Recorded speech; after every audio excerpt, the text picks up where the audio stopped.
and actor Peter Sarsgaard.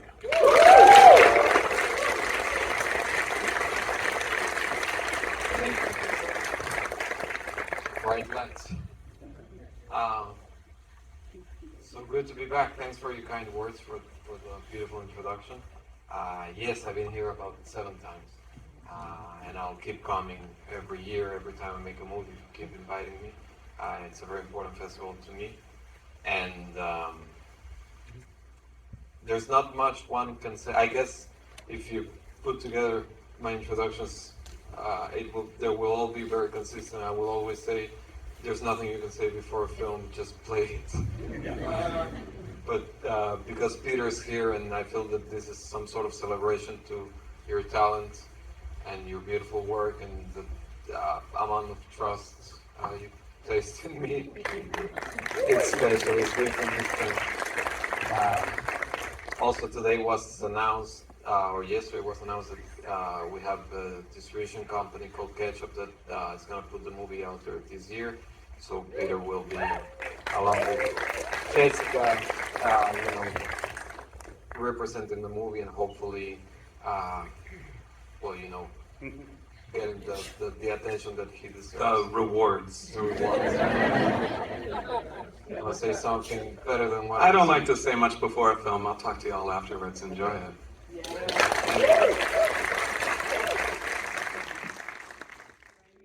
Welcoming back to the stage, writer and director of Memory, Michel Franco.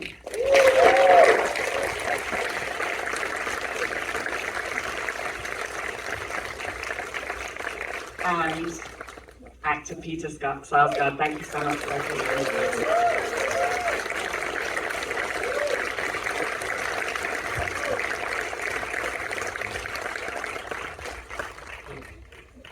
Thank you guys so much for being here. Thank you guys for all sticking around for the Q&A. I will. It is bright. It is pretty bright. I'm going to take audience questions, but I'll start off with a few of my own. But I'll try and see you guys out there. So be thinking of those.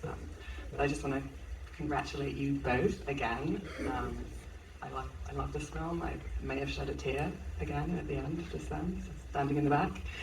I'm just so happy that you're here. Thank you. Thank you. We're, like we said before screening the film, we're very happy to be here, to be back at AFI, and so many friends among the audience, people who worked on the film. Thank you. And Peter, I just wanted to ask how you came to be involved with this project, and what was it about this character that made you want to tell this story? So Michelle and I met right near Russ and Daughter's Appetizers in New York City, if anybody knows where that is. That's right. And if you don't, find out. And I just, I really, really, really wanted this part. And I maybe I acted like a little bit cooler than that. But we went for a very long walk together. Like the meeting was basically we met, and then we just started walking. We walked for a very long time. And for me, I just knew that I wanted to play this guy. I felt like he was like more me than me, and that he was somebody I really wanted to be with. And I think the audience does too, for sure. Michelle, I also wanted to ask you about the script for this and how it kind of changes and morphs from what it starts out as almost like it could become a revenge thriller, something like that, and it changes into something completely different, and very different to your other work, I'll say as well. Could you talk a bit about that? About what it was going to be and what ended up being? It's very simple, and Jessica's good at telling that story. She always says that she was ready to put the script down, not even finish reading it, when it came to the scene where she accuses him and all that. She said, I'm not interested in doing a revenge movie. I was going to write that. It was my sister, who's also a writer, director, that before I wrote it, I told her this is what I'm going to do. And she said, come on, challenge yourself. That's easy for you to do. because I've explored dark material before. I think this film's still very dark and complex in many ways, and I think the actors were very good at it. But it's also true that I was at a more peaceful stage in my life, and I like that challenge of writing this thing where things keep getting better on every opportunity instead of the opposite, which I've done so many times. And there's a lot of humor in this film. I think there's humor in all my films, even if it's dark humor. And your sister was at that first meeting as well. She stayed behind for the walk, but I'm told that she's the one that helped push me over the edge. Yeah. It was a no-brainer for me. Anyhow, when I asked Jessica, because I knew that the chemistry on screen was the key element to make this film work. So I give actors a lot of space on every sense. I think, that makes my life easier and the films better. So I asked Jessica, who should play Saul? Who's the actor you always wanted to work with? And Peter's name was the first, so, I listened. And when we met, it was, we got along immediately.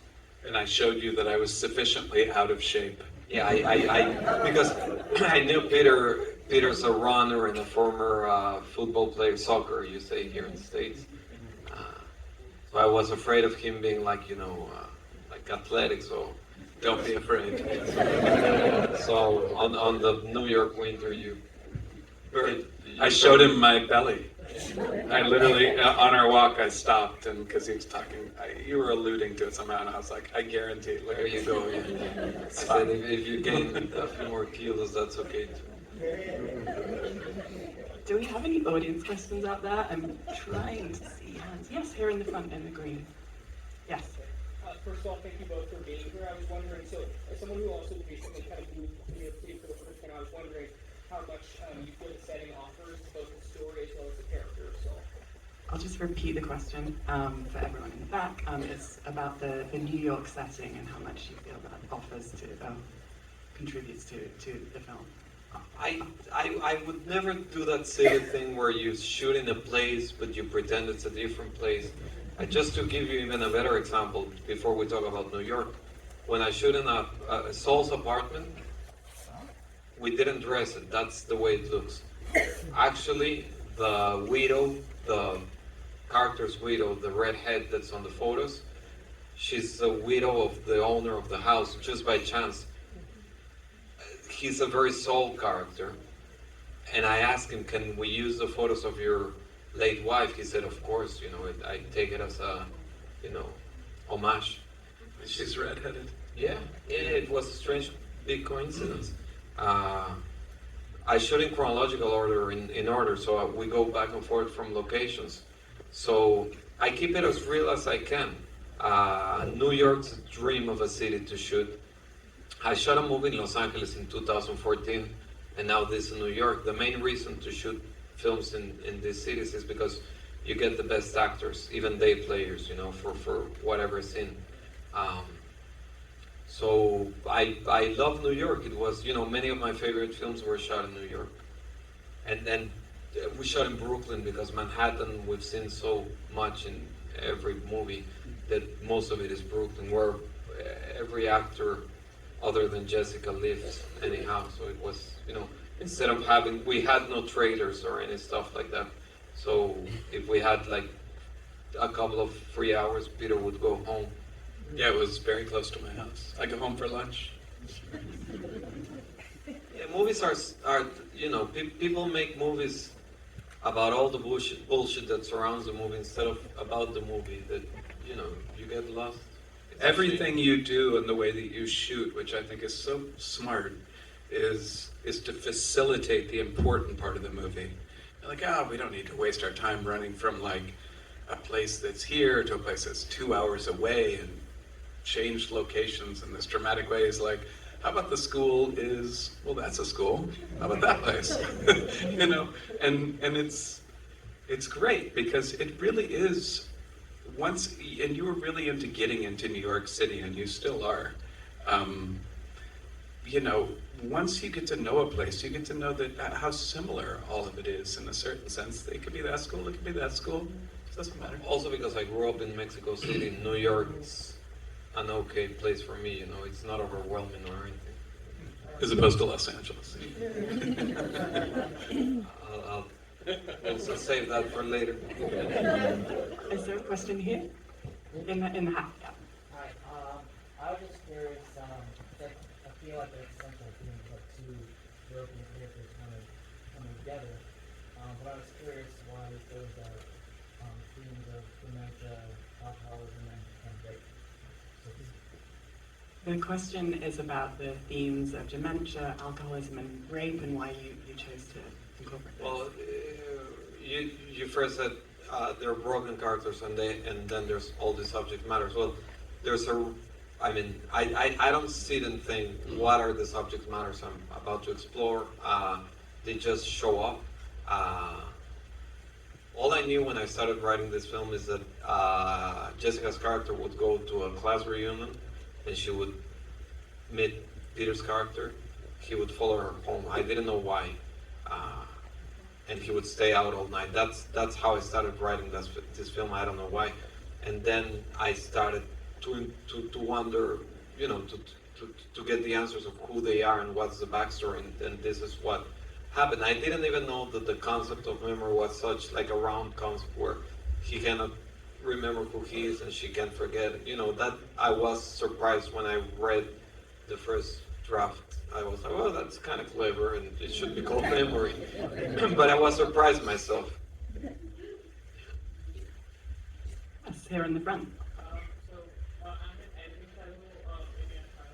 My question is about the editing. What is the most interesting aspect that I thought was kind of the film is during the conversation scene, we stay on the wide shot and we don't have to the close shots at all. There are no close shots. Yeah, I don't shoot them. You wanna? The question's about staying on the close shots and not. Sorry. It's you're an editor. You said you introduce yourself as an editor. Some people think that there's not much editing going on in my movies because there's no coverage. I shoot pretty much everything from a single angle. A good example of a scene that has a cut to some sort of medium close-up, or you know, it's meant to be a close-up, but it's not. It's when she asks for forgiveness, and then we cut to Peter saying, "Can I write what you just told me?" That's a pickup or a retake or however you call it. We shot it on the last couple of days of shooting because every time I finish a film, I watch it and then I go back to the locations and I keep shooting additional stuff.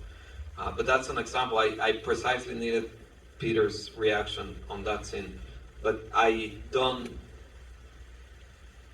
like the approach of filmmakers saying just shoot everything from every side and then let the editor decide. You know, that's like TV or even worse. I don't know what that is. That's like not having a point of view, and a director's job is to have a point of view. I love it how you always say, like, there is a place where the camera belongs in this scene, and we're going to figure it out. There's only one. He has the actors act the scene, and then he goes like, there must be a exact place where the camera goes. And then about 20% or 30% of what you see on screen are reshoots because we didn't find the right position for the camera. So we go back and we get it right, or because the actors tell me. Because if you're shooting a oneer, right, and doing that for all your scenes, you end up with a couple of extra days in the end because you didn't waste all your time shooting a bunch of bullshit. So then you can go back and like add things like he does, or shoot an additional scene, or reshoot a scene. Yeah, but there's no coverage because what am I covering myself from, you know? Just shoot it properly. But having said that, the editing process is very tricky because where to place a scene and where to go in the scene and out of the scene, that's a hell of an editing job. And I have an old-timer with me called Oscar Figueroa, and he's very good at it. And the editor, by the way, on his movies is in the basement usually. There's no monitors, no video assist, but we have the editor on the basement locked down. So he's putting together the film as we shoot, and we see what's going on. Yeah, I did want to ask you why you chose in the opening scene in the AA meeting super close up and kind of to the side, almost back. And then no other shot was like that in the whole movie. The question was about in the AA meeting opening scene about shooting super close up, as opposed to the rest of the film. That's the first day of shooting on our film. We started by the beginning and we finished with the ending. This is a real meeting. They're not actors. Of course, they agree to be on the film and tell their true stories or to make up stories. I don't know what they're doing because it's not my business. But it's a real meeting. So I just, on screen you see like 7 or 8. We shot about 30. We shot everyone on the meeting and they told their story. So it's just a documentary approach, and these people that went through so much that you see on AA meetings, their faces say, that you can tell by their faces and their eyes so much that's why I placed the camera like that. And then I didn't want to give away Jessica, so just to give her away. So we present her in a bit of a, not mysterious, but we take our time discovering Jessica that we're gonna be with anyhow for the next couple of hours. Yes, here in the mic. I was just wondering, this film deals with a lot of sensitive topics, and so I was just wondering, as a director and then as an actor, how do you approach portraying these sensitive the most accurate, or I guess in the right position? What did they do that? How did you think as a director The question's about those sensitive topics in the film and how Michel and Peter. Every single character you ever play has a thing like that. It's just part of the human condition. Like, there's no one in this room that doesn't have that. Maybe not everyone in this room has dementia, not everyone in this room suffered sexual abuse, but it's just, that kind of thing is so part of being human. It's just the most essential thing. I don't think we would have movies without it. Yeah, what's strange is that often movies seem to be avoiding good material, real material. Like patronizing the audience, thinking it should just be entertainment. I think it should be entertainment. I hope you weren't bored, because that's my biggest fear as a filmmaker, to bore the audience. But my best tool to not bore you is to fit something that's meaningful. And like Peter was saying, everyone through life goes through, we all lost dear ones, and we all carry around traumas and secrets. And I want you to relate to what you're seeing on screen from your own experience and the actors. I don't know everything about how Peter approached his character, and I don't want to know it. He's got his reasons, and that's why his performance is so good. But yeah, I don't know if I answered the question. It's actually one of the things that I really like about the character is he's like, so I've got 5 minutes left. You've got 20 years.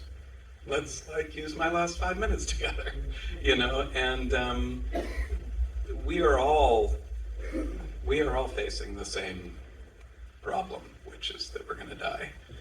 And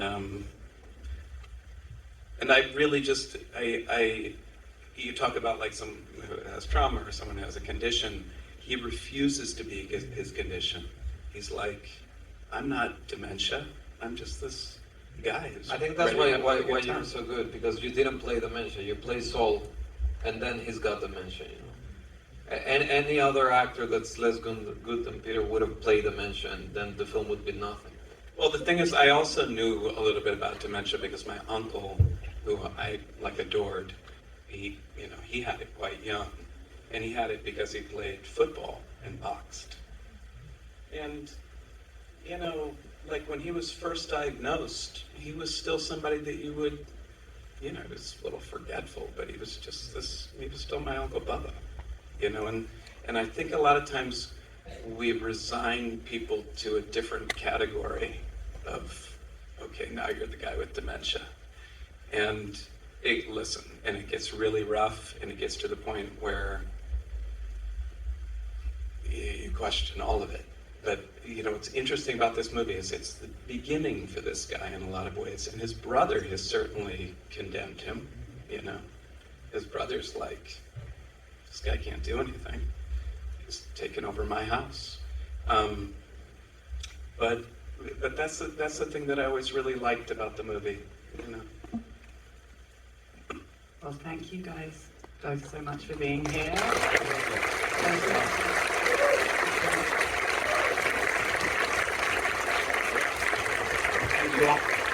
Congratulations on the distribution deal. Very excited to see the film soon. Thank you all for coming.